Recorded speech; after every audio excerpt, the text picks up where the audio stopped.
BNP chairperson Begum Khaleda জিয়ার বিরুদ্ধে গ্যাটকো দুর্নীতি মামলার অভিযোগ গঠনের শুনানি শুরু করতে 2 ঘন্টা অপেক্ষা করতে হলো বিচারককে। বেগম জিয়া আদালতে উপস্থিত না থাকায় শুনানি শুরু হতে সময় লাগে। পরে 13 আসামির বিরুদ্ধে গ্যাটকো দুর্নীতি মামলার অভিযোগ গঠনের শুনানি 18 মার্চ পর্যন্ত মুলতবি করেন আদালত। দুপুরে বিশেষ জজ আদালত 3-এর বিচারক আবু সৈয়দ দিনজার আহমেদ এই দিন ধার্য করেন।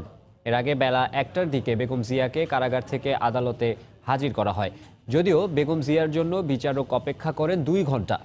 বেগম জিয়া হাজিরের পর আদালতের কার্যক্রম চলে মাত্র 10 মিনিট। রাজধানীর কমলাপুর সিএসডি ও চট্টগ্রাম বন্দরে কন্টেইনার হ্যান্ডলিংয়ের কাজ গ্যাটকোকে পাইয়ে দিতে প্রায় 15 কোটি টাকা অনিয়মের অভিযোগে বেগম জিয়া, খন্দকার মোশাররফ হোসেন, আমির খসরু মাহমুদ সহ 13 জনের বিরুদ্ধে 2007 সালে মামলাটি করে দুদক।